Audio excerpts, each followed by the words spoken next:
All right, well, I don't know if this is going to work tonight or not. The camera just jumped when I was in the middle of this.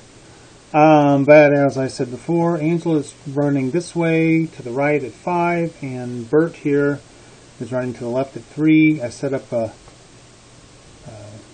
picked out numbers for them. I'll just say every tick is a meter. And so we've already figured out Angela's position at 0. She's at 0. After 1 second, she's at 5. And then after 2 seconds, she's traveled another 5, and then another 5, because she travels 5 every second. Blake is at 15 at time 0, and then he travels 3, so he'll be at 12. And then he travels another 3, he'll be at 9. And then he travels another 3, 6. Alright, so now let's make a graph. We have time, we have position. We're going to use 2 different colors. That's a knitting hook. That's not going to work. Hopefully this marker is good. So let's say we have 0, 0. This is Angela. And 1, 5, 2, 10, 3, 15. So there's Angela's graph. Alright. And old Blake was at 15 at time 0. Then he's at 12. Oops. This marker's no good. 2, we're at 9. 3, we're at 6. Gonna have to use a pen. And so here's Blake's graph. And the slope of this line should be 5, and the slope of this line is -3 because Blake is going the other way. Calculate the slope for Angela by choosing 2 points on the line. Well, pretty sure it's going to be, 5. But whatever. So it rises up 15, and it runs 3.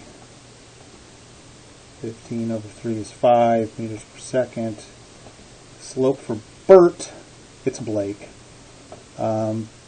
We go, you're supposed to pick 2 points on the line, not 2 data points, but the way they set this data up, it's like they're a math teacher or something. It's perfect, right? I mean, we're not going to get data like that. So final is 6, 15, and this would be 3 and 0, so 3 down here. 6 minus 15 is -9, so this would be -3. I guess we do get to see that it did come out negative. Turning our paper over, based on the slopes you calculated in parts B and C, sketch a velocity versus time graph for Angela and Blake. Make each graph a different color and include a key. So Angela's velocity is 5. So Angela is up here at 5. And at every time she's at 5. She's always 5. Because she's running at a constant speed of 5. Whereas old Blake is running at 3. So here's Blake. So here's my key. Angela and Blake. There. Alright, Carlos makes the following claim about the intersection point of the 2 lines on the position versus time graph in part A. Right there. He's talking about the intersection of the 2 lines. I should not have used a thick red crayon. That's a lesson for me. He says the point on the position versus time graph where the 2 lines cross represents the time when Angela and Blake are at the same position and traveling at the same velocity. The student's claim is partially correct. It's definitely not totally correct. Fill in the blanks of the following statement using evidence from the graph to correct the student's claim. I agree that the position is the same, right? Because they're both here at this position, which is 9 meters-ish. Do have the same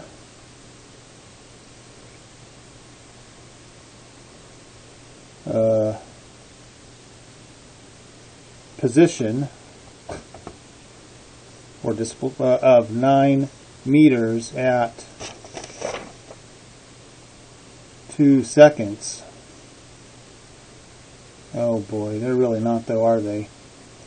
I mean, they're not really both at 9. They're both here somewhere above 9. right around 1.8 seconds of 8-ish meters at 1.8-ish seconds. I really should have drew better lines. I do not agree that they have the same velocity, because the slope of one line is 5 of a plus nature, and the slope of the other line is a negative 3. And that assignment is finished. Thank you.